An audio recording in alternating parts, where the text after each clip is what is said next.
I have been fortunate to attend this conference for many, many years, and it's been important to me in my career.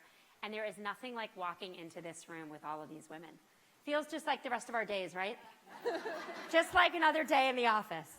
Anyway, really excited to be here, and even more excited to introduce this audience to one of the most special people I know, brilliant philanthropist and a really dear friend, Priscilla Chan.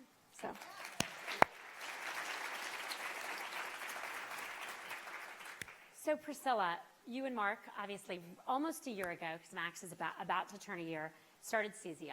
And that is, as Nina said, a tremendous commitment to philanthropy, but also one you're doing far younger in life than you look at any of the philanthropists like you. Why were you inspired to make public service so central in your life? And why take that step at this stage, which again is very, very unusual? Well, this work is incredibly important and personal for me. I am the daughter of Chinese Vietnamese refugees who came to this country with nothing and believed in the power of education to make sure that me and my sisters had a chance at really succeeding in life. And my teachers in public school carried me there.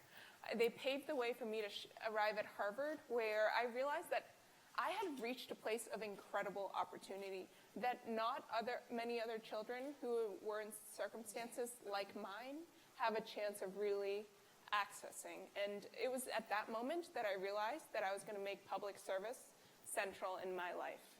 So right there in college, I began running an after-school program where I helped, in name, we were supposed to help children living in a low-income housing project with their homework. In reality, we did whatever we needed to do to help those children thrive. Help with work at home, things going on at home, homework, health, everything. And it was in that work that I had a really important experience in my life. One of my students was absent for a couple days, and someone from the school came to see me to see if I could help find that student.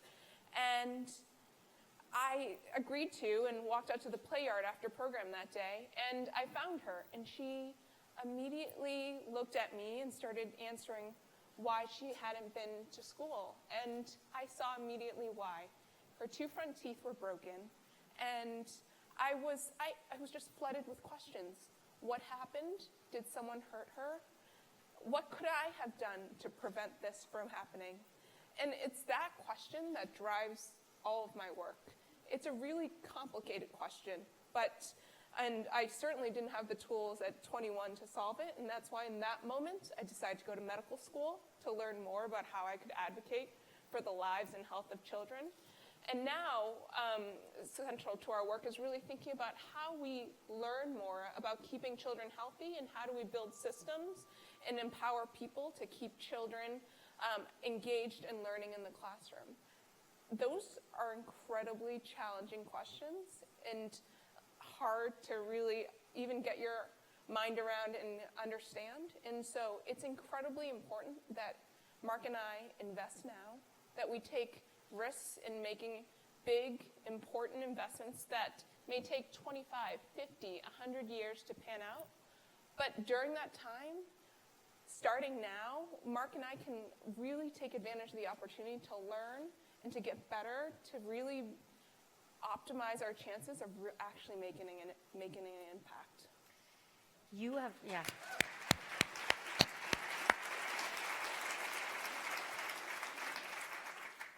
You took some of these early experiences, and this year you opened up a school in East Palo Alto. And the school has a really unusual goal, which is you're not trying to provide just education, but you're trying to provide health care. And that clearly comes right from the experience you were talking about. Talk to us about what the school is doing, what its goals are, and how you're trying to do both and why that's important.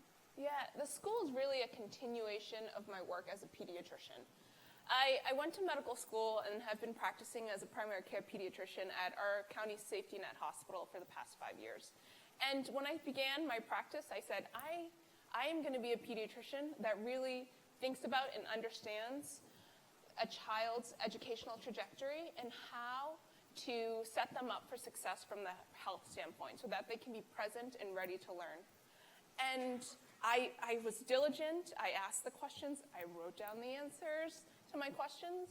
And a couple years in, I encountered a patient where I can tell you I utterly failed. I was taking care of a second grader who was coming to me with two problems, really struggling in school and a seizure disorder. And the story didn't really quite fit, so I spent many visits over the course of a year helping unpack what was going on.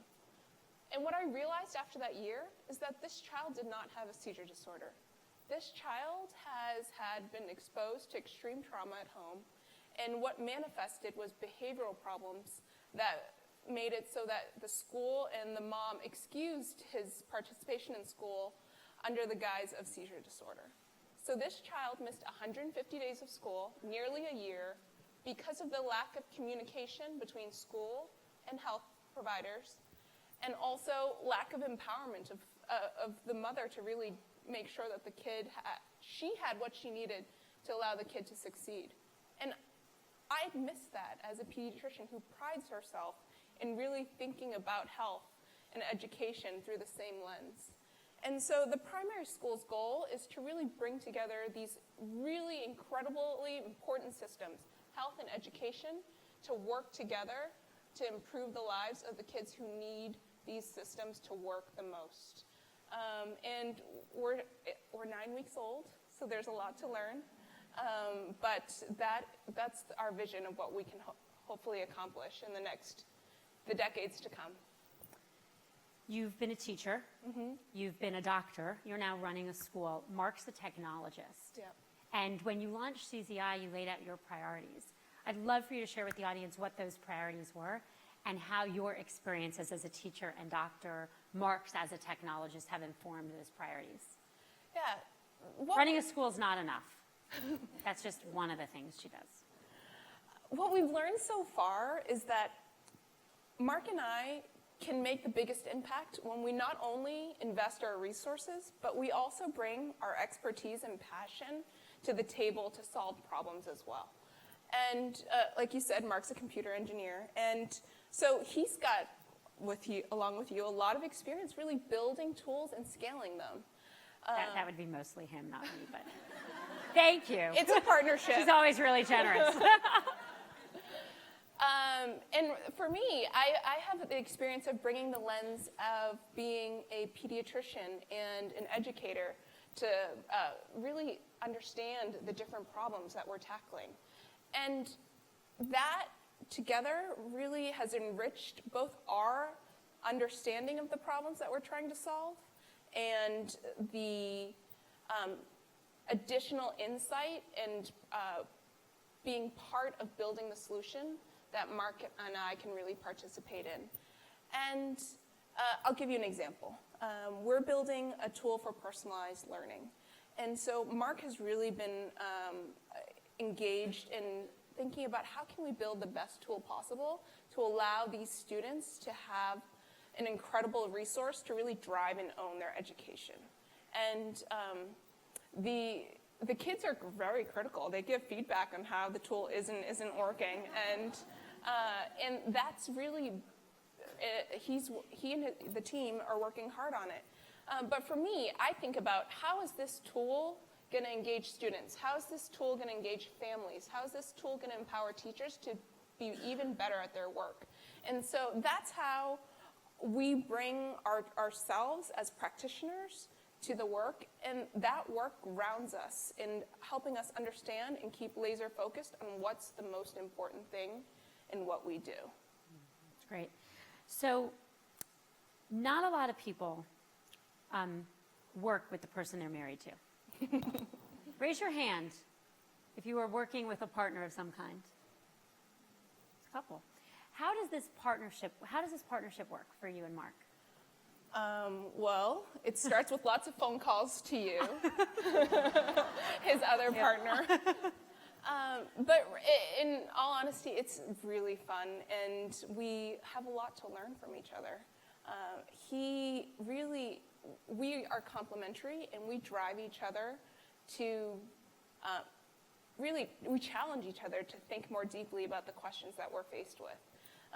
Whether Mark is asking me questions to keep me laser focused on what our goals are if we're really making decisions that advance our goal and whether or not we are deviating from the mission that we've set out for ourselves. And for me, I force him to learn more about what's the context, what are we trying to do, who are the people involved, what are the cultures that we're trying to work with, and how can we learn more from the people already doing the work. And so we push each other in different ways. It can be uncomfortable at times, but it's really fun. One of the ways you've pushed each other and I think challenged everyone is you just recently announced CZI Science. Mm-hmm. And with a really big, audacious goal. Talk about that. Yeah, we've spent the past 2 years talking to scientists all over the world, all different levels of training, postgraduates to Nobel Prize laureates, and really trying to learn how can we help? How can we make your work even better? And what we've heard is really a need for tools and technology. I think for those not in health or science, it may not be obvious, but the tools and access to technology that you have to make your lives and your work better are not available to one of the most important sectors that we have, health and science. And that big gap makes it difficult for the scientists to really be able to ask the next level of question and really innovative and creative inquiry about the work that they're studying, about the human body. And so after hearing that and hearing about the tools that they're asking for, we've decided that is a great match for what we're able to bring. We just announced the hire of our CTO at this Chan Zuckerberg initiative, and he's going to build a world-class engineering team to make sure that we bring the highest quality tools and technologies to the people who are going to make the discoveries that change the way all of us live and stay healthy. Pretty amazing. Got a big gasp from the audience. So you are, as you said, the first college graduate in your family. And I've certainly seen how you've taken your experience. I've watched the advice you've given my children as they've grown over the past 8 years. We're at a conference for women. This is a lean-in crowd. These women have leaned in hard in lots of ways to support themselves, support their families, and get into this room. What's your advice for women and girls out there on how to lean in? I think the most important piece of advice that I've heard from you as well, encouraging all women to lean in, is and I have to remind myself of this, you are capable beyond your wildest imagination, and whatever you want to do, do it now. There's going to be a village to help support you, the village, and it'll be great. All right, we're going to do a quick lightning round for fun, and then we'll probably have time for an audience question or two. All right, who's your real-life heroine? Well, you've got me started on this. My real-life heroine is Ruth Bader Ginsburg. She blazed the trail.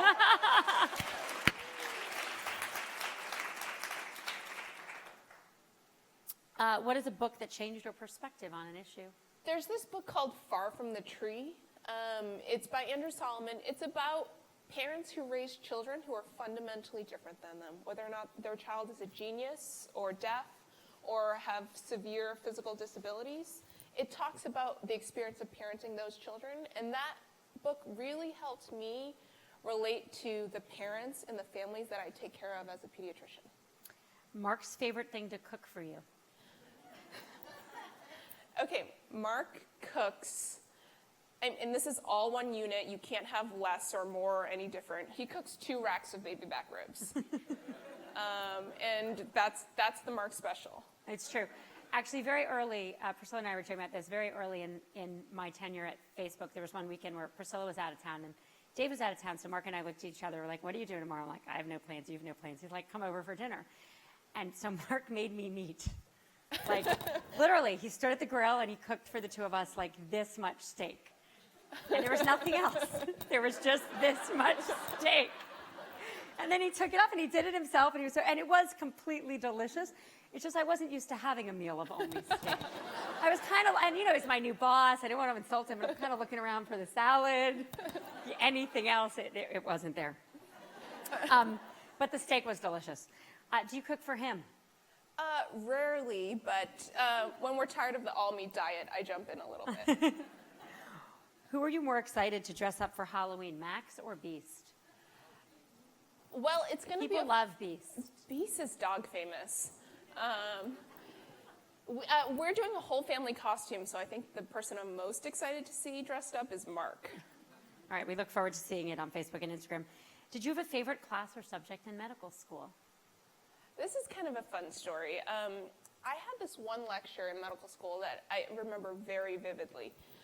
It was led by a man at UCSF called Joe DeRisi, and he was so energetic, so enthusiastic about his work, and his work that he was describing was so out of this world that it sounded like science fiction.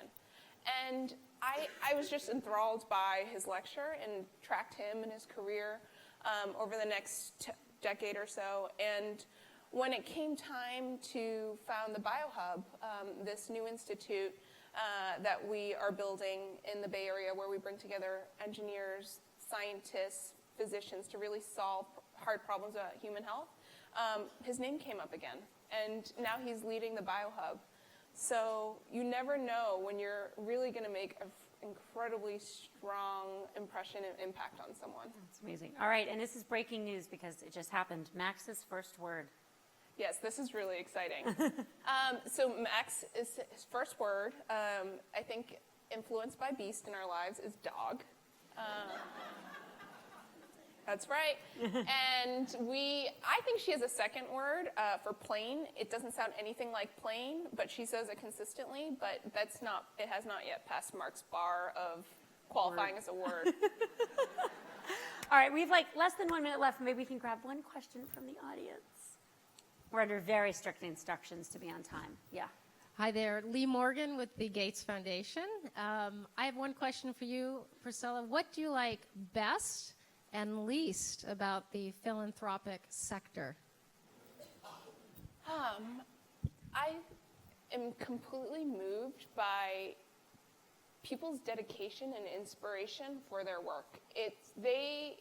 Everyone is working towards a similar awe-inspiring goal of how do we make the world, people's lives better. One point of frustration that I think we can all really grow from, because I think there's a lot of focus on it right now, is how can we be more evidence and data-driven? How can we actually find ways to hold ourselves accountable for the work that we're doing? That's great. Priscilla Chan.